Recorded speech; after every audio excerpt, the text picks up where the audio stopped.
ሰላም ጤና ይስጥልን አድማጭ ተመልካቾቻችን ከቶፕ ትንሽ ኔትወርክ ዕለታዊ ዜናዎችን ይዘን ቀርበናል። በቅድሚያ አርዕስቶቹን። የሶማሌ ክልል ሕዝብ ወደ ጫካ ተመልሶ ሰላሙን የሚያውክ ኃይል አይፈልግም ሲል የክልሉ ሰላምና ጸጥታ ቢሮ አስታወቀ። ትግራይ ክልል ንግድና ኤክስፖርት ቢሮ ላለፉት 11 ቀናት ከሌሎች ክልሎች በተለየ ሁኔታ ወደ ትግራይ ክልል ምንም አይነት ነዳጅ አለመጫኑን ገለጸ። በርካታ የፖለቲካ አመራሮች የሐሰተኛ የትምህርት ማስረጃ ስላላቸው ዶክመንቶችን የመለየትን ሂደት እክል ገጥሞታል ተባለ። ሶማሊያ አሜሪካ የአየር ማረፊያዎቿንና ወደቦቿን በብቸኝነት እንድትቆጣጠር ሀሳብ አቀረበች። አሜሪካ የእርዳታ ገንዘብ የምታቆም ከሆነ የ1 ሚሊዮን ህጻናት ህይወት ሊያልፍ ይችላል ተባለ። የሶማሌ ክልል ህዝብ ወደ ጫካ ተመልሶ ሰላሙን የሚያውክ ኃይል አይፈልግም ሲል የክልሉ ሰላምና ጸጥታ ቢሮ አስታወቀ። የሶማሌ ክልል ህዝብ ወደ ጫካ ተመልሶ ሰላሙን የሚያውክ ኃይል አይፈልግም ሲል የክልሉ ሰላምና ጸጥታ ቢሮ ኃላፊ አቶ አብዱልቃድር ረሺድ ተናገሩ። የሶማሌ ክልል ህዝብ ለዘመናት የነበሩበት የልማትና የሰላም ጥያቄዎች ባለፉት የለውጥ ዓመታት መመለሳቸውን አቶ አብዱልቃድር ትላንትና በሰጡት መግለጫ የክልሉ ኮሚኒኬሽን መረጃ አመላክቷል።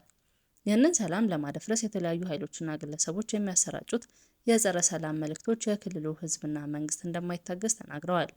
ለክልሉ ህዝብ እንታገለታለን የሚሉ አካላትና ኃይሎች የተፈቀደውን የትግል አይነት ሰላማዊ ትግል ብቻ መሆኑን መገንዘብ ይኖርባቸዋል ያሉት አቶ አብዱልቃድር ወደ ጫካ ተመልሶ የሚደረግ ትግል የሶማሌ ክልል ህዝብ እንደማይፈልግ አስገንዝበዋል። ይሁን እንጂ የክልሉ ሰላምና ጸጥታ ቢሮ ኃላፊ እነዚህን ያስጠነቀቋቸውን አካላት፣ ኃይሎችና ግለሰቦች ከማለት ውጪ በስም አልጠቀሱም። አቶ አብዱልቃድር በሀገርም ሆነ በክልሉ የፖለቲካ ምህዳር መስፋቱን ጠቁመው ሰላማዊ በሆነ መልኩ የፖለቲካ አቋማቸውን ለማራመድ የተመዘገቡ ቡድኖች የህዝቡን ሰላም በማያውክ መንገድ በመንቀሳቀስ አብሮነትን ከሚሸረሽሩ እንቅስቃሴዎችና ፕሮፓጋንዳዎች መቆጠብ አለባቸው ሲሉ አሳስበዋል። ኃላፊው ይህንን ማሳሰቢያ የሰጡት በቅርቡ በክልሉ የሚንቀሳቀሰው የሶማሌ ፌዴራሊስት ፓርቲና የክልሉ መንግስት በመግለጫቸው መወቃቀሳቸውን ተከትሎ ነው። የሶማሌ ፌዴራሊስት ፓርቲ የካቲት ወር መገባደጃ ላይ በክልሉ ሙስና ተንሰራፍቷል፣ ፕሮጀክቶች ተንጓተዋል ሲል ያቀረበው ክስ የሶማሌ ክልል መንግስት ኮሚኒኬሽን ጉዳዮች ቢሮ ሐሰትና ስም ማጥፋት ዘመቻ ነው ሲል ውድቅ ማድረጉ መዘገባችን ይታወሳል። የትግራይ ክልል ንግድና ኤክስፖርት ቢሮ ላለፉት 11 ቀናት ከክልሎች በተለየ ሁኔታ ወደ ትግራይ ክልል ምንም አይነት ነዳጅ አለመጫኑን ገለጸ። የኢትዮጵያ ነዳጅ አቅራቢ ድርጅት ለሁሉም ክልሎች የሚያጋራውን የነዳጅ ስርጭት መረጃ የነዳጅ አቅርቦት ሙሉ ለሙሉ የቆመው በትግራይ ክልል ብቻ እንደሆነ እንደሚያመላክት በቢሮው የሸማቾች ጥበቃ ዳይሬክተር አቶ ካሳሁን ገዳያ ለቢቢሲ ተናግረዋል። የትግራይ ክልል የንግድና ኤክስፖርት ቢሮ በሰጠው መግለጫ የነዳጅ አቅርቦትን ለሚመለከታቸው የፌዴራል መንግስት ተቋማት በጻፈው ደብዳቤ ወደ ክልሉ የሚላክ ነዳጅ ላይ የተደረገውን ክልከላ አሁንም መቀጠሉን አስታውቆ ነበር።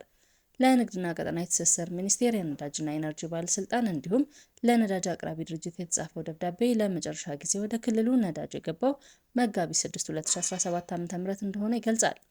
ከጥር ጀምሮ ወደ ክልሉ የሚገባው የነዳጅ መጠን በእጅጉ መቀነሱን በደብዳቤው ያስታወሰው ቢሮ በመጋቢት 4 እና 5 ለክልሉ የቀረበው ነዳጅ 2 የነዳጅ ጭነት መኪና መውረዱን ገልጿል። ይባስ ብሎ ከመጋቢት 6 2017 ዓ.ም ጀምሮ ወደ ትግራይ የተጫነ ነዳጅ አለመኖሩን ችግሩ እንዲቀጥልና እንዲወሳሰብ እያደረገ መሆኑን ጠቅሷል።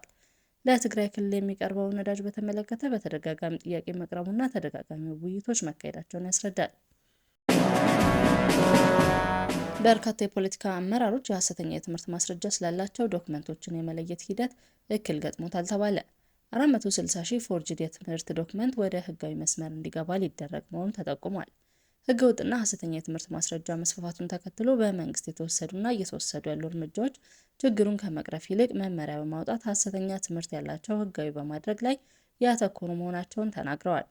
400,000 ፎርጅድ የትምህርት ዶክመንት ያላቸው ግለሰቦች ሰነዶቻቸው ህጋዊ ወደ ማድረግ እየተሄደ መሆኑንም ታውቋል። በመመሪያ 990/2016 መሰረት እንዲሁም በኢቲቪ አማካኝነት መስከረም 2016 ዓ.ም ላይ 500,000 ሐሰተኛ የትምህርት ማስረጃ ያላቸው ግለሰቦች እንዳሉ ለህዝቡ መነገሩ ይታወሳል። ይሁንና የትምህርት ሚኒስቴር ዶክተር ብርሃኑ ነጋ ከቀናት በፊት እውነት ወይም ሐሰት በሚል በተደረገ አንድ ውይይት ላይ ለቀረበላቸው የሐሰተኛ ትምህርት ማስረጃን የተመለከተ ጥያቄ ሲመልሱ ተጣርቶ የተገኘው 40,000 መሆኑን መግለጻቸው ታውቋል። ይህም ማለት ከ500,000 ወደ 460,000 ፎርጅድ ወይም የተጭበረበረ ትምህርት ህጋዊ እየተደረገ ነው ማለት ነው በማለት ጉዳዩን ለዓመታት ሲከታተሉ የነበሩና ለመንግስት ጥቆማ ሲሰጡ የነበሩ ግለሰቦች ተናግረዋል። የካቲት 2016 ዓ.ም ላይ የወጣው መመሪያ ከፍተኛ ትምህርት አዋጅ 1152/2011 ባወጣው አዋጅ ላይ በአንቀጽ 40 መሰረት የከፍተኛ ትምህርት መግቢያ ሙሉ በሙሉ ጥሰው ሰርተፍኬት ያገኙ ሕጋዊ ይደረጋል ያሉትን ሌላ የሚኒስቴር ምንጮች ደግሞ አዋጁን ለማስፈጸም የወጣው መመሪያ 5/2014 ላይ ትምህርት ሚኒስቴር ያወጣውን ሳይከተሉ የተማሩት ሕጋዊ ይደረጋል ተብሏል። ይህ የሚለው የከፍተኛ የፖለቲካ ፓርቲ አመራሮች ጭምር ሐሰተኛ ትምህርት እንዳላቸው ፀሐይ የሞቀው ሀቅ በመሆኑ በማለት ጉዳዩን አብራርተዋል።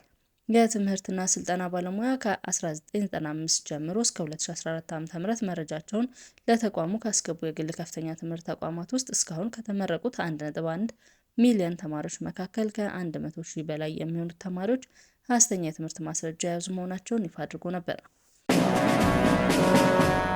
ሶማሊያ አሜሪካ የአየር ማረፊያዎቿንና ወደቦቿን በብቸኝነት እንድትቆጣጠር ሀሳብ አቀረበች።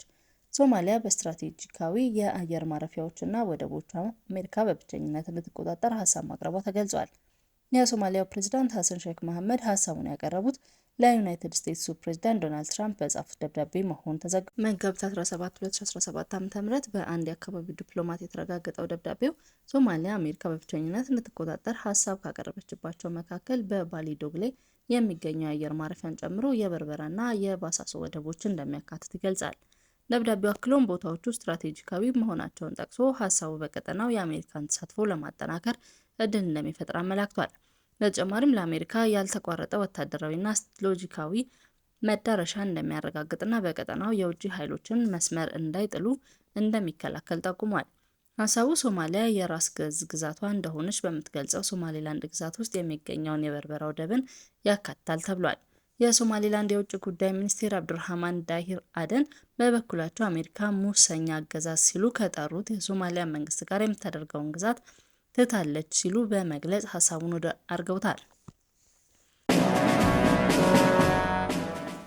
አሜሪካ የእርዳታ ገንዘብ ከምታቆም ከሆነ የ1 ሚሊዮን ህጻናት ህይወት ሊያልፍ ይችላል ተባለ።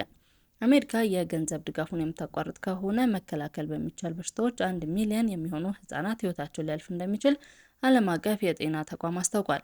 በማደግ ላይ ላሉ ሀገራት ወሳኝ ክትባቶችን በማቅረብ የሚታወቀው ጋቪ የተባለው ድርጅት ኃላፊ ዶክተር ሃኒያ ንሽጣር የአሜሪካ እርዳታ መቋረጥ በዓለም አቀፍ የጤና ደህንነት ላይ አስከፊ ተጽዕኖ ይኖረዋል ሲሉ ለቢቢሲ ተናግረዋል። ኃላፊው ይህንን ያሉት ለድርጅቱ ሶስተኛ ለጋሽ ሀገር የሆነችው አሜሪካ ድጋፉን ለማቋረጥ መወሰኗን ኒውዮርክ ፖስት መዘገቡን ተከትሎ ነው።